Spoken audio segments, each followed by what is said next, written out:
Hi guys! Magandang gabi! Welcome back po dito sa Gandara sa iyo channel for showbiz update. Andito na naman nga po akong muli nagbabalik. Ang nagmamaganda na inyong kachismosang Kim Pao. Wala na pong iba. Ang lokareta si Gandara upang maghatid sa inyo ng latest update and fresh happenings patungkol kina Kim Chiu and Paolo Avellino. And para nga sa gabing ito ang tatalakayin natin at pag-uusapan ay mayroon pong kinalaman dito sa galit ni Paolo.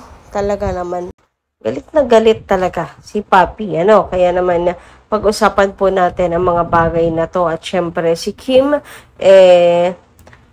patuloy naman na pinapahanga po ang mga tao. Pero bago po, syempre, ang lahat ng yan sa mga hindi pa nakaka-subscribe sa ating channel, maaari lamang na pindutin ninyo ang subscribe button natin at notification bell na nariyan sa baba upang kayo ay mag-i-updated po at ma-notify tuwing may bago tayong chika at balita hinggil sa Kim Pao.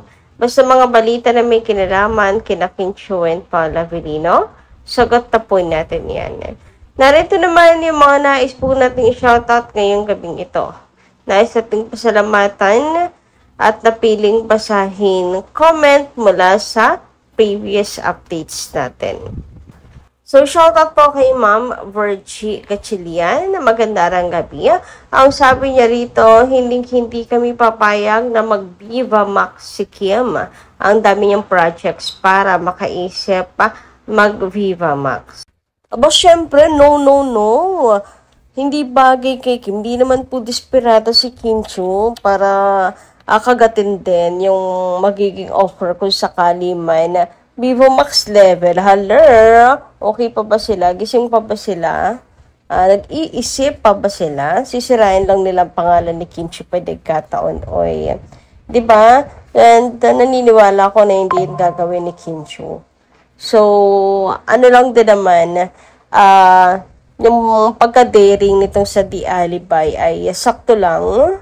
And, ginawa lang din naman ito ni Kim Chiu for a change. Of course, niisip niya ano pa yung maaari niyang i-contribute sa industry in her 30s, diba?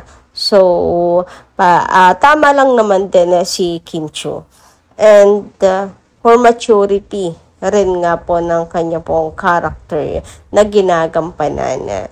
She also want to explore more, ganyan, and naka-carry naman ni Kim Chiu. So, yung level up pang tinutukoy, siguro huwag na because mag-Viva Max level na, hindi naman po kinakailangan. Diba? May pangalan naman na po si Kim Chiu. Di naman po siguro magiging desperada si Kim para gawin ang bagay na yon. And conservative din naman nga si Kim Chiu even if may katawan naman siyang may pagmamalaki talaga. And of course, Paolo di rin papayag. Number 1 yan, tumutol agad yan. Sa pa, hindi talaga papayag din si Paolo Avellino. Kaya tiwala lang po kayo, no? Hindi po sisirain ang pangalan ni Kim Chiu. Of course, ganun din ang iba-isipin. I don't think naman kasi na necessary. Samantala, sabi naman dito ni Ma'am Cynthia Reyes, maganda ng gabi. Waiting is over. Then, watching. Galing ng cast, lalo na yung dalawang kulot. Hindi ka maiinip kasi sa bilis ng palet ng scene.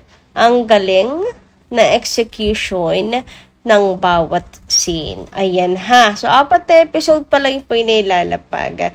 And tuwing Friday, paniguradong ang mga fans hindi na naman po magkanda o gaga para panoorin ang mga susunod na mangyayari. Kasi every time talaga mayroon pong maiiwan na katanungan sa inyong isipan. Bawat scene, ganyan ka suspense itong drama, itong series na to ng Kim Pao. Napakaganda, no? Talagang pag-iisipin ka. Parang araw-araw binibigyan ka ng assignment nila Kim and Paolo nitong The Alibi. Assignment kung ano yung totoong nangyari, kung sino ba talaga ang sino ba talaga ang may sala, anong koneksyon ng dalawa, papaano makakalusot yung dalawa, and all. So, yun. Sana makapasok talaga ito sa top 10. Worldwide, napakahusay, napakaganda. No, boring talaga dito. Kasi tulad nga sabi dito, ang bilis pong magpalit ng mga scene. Suspense kung suspense, binudgetan po talaga tong series na to. By the way, speaking of mga eksenas, huy, grabe.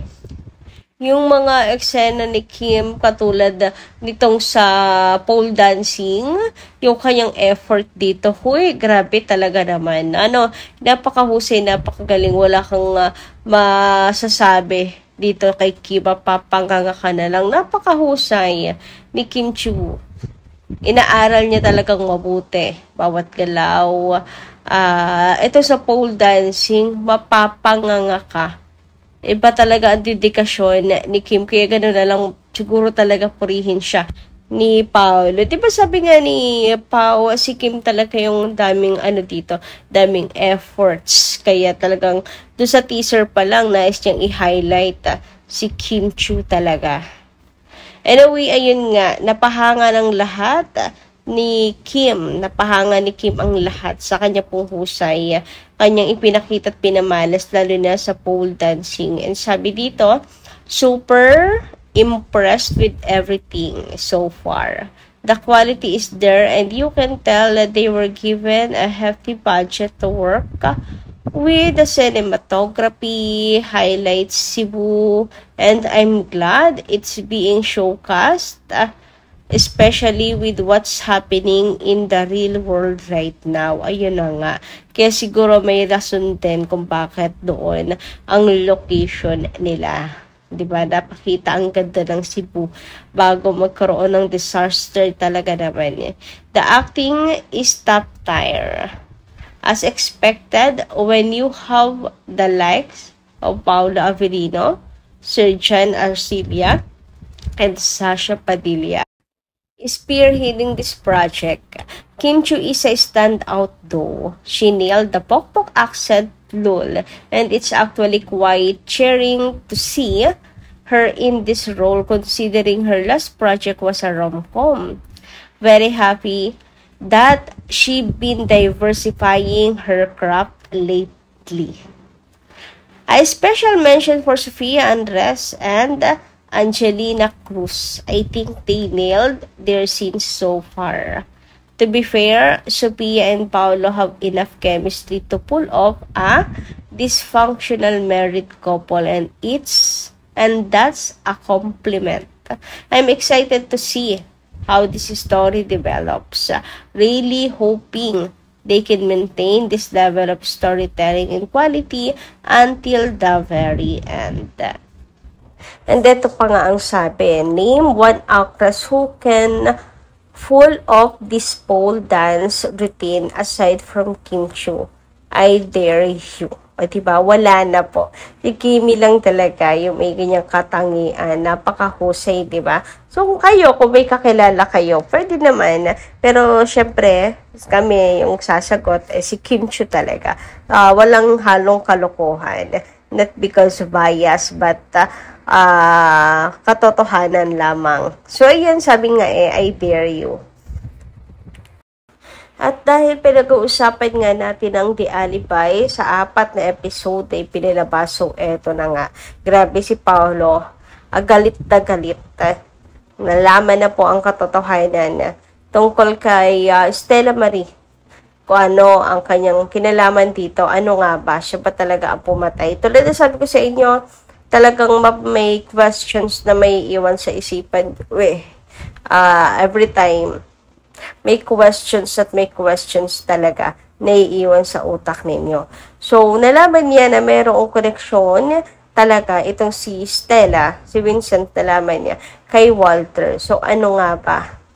Eto, ang galit na Paolo or Vincent na napasugod po kay Stella Marie para malaman ang katotohanan. And ayun, sa kanya pong pagkagalit, nahatak niya talaga. Hinatak niya talagang tunay at tinanong kung siya ba talaga ang pumatay. Abay, sino ba namang hindi magagalit? Pinagkatiwalaan niya. Akala niya, makakatulong sa kanya. Tapos ang ending, isa rin palang mayroon pong connection dito kay Walter. Grabe ka naman kasi, Walter, no? Ang, liit ng mundo para sa'yo. Diyos ko. So, ayun na nga, naano ako para kay Vincent na awa. Kasi baka magkaroon po siya ng trust issues. 'Di ba? Baka nahirapan siyang ibalik yung pagtitiwala. And nangako naman sila sa isa't isa na walang laglagan. Kahit anong mangyari. Sana matupad pa din yung kahit galit. Ito si Vincent. Anyway kayo, anong inyong okay, opinion na nga lang hinggil dito. Masasabi nyo. And hanggang dito lang po muna ang ating update. Maraming salamat sa inyong pakikinig. Kita-kits po tayo muli sa susunod na chikas. Marami pong salamat at ingat kayo palagi.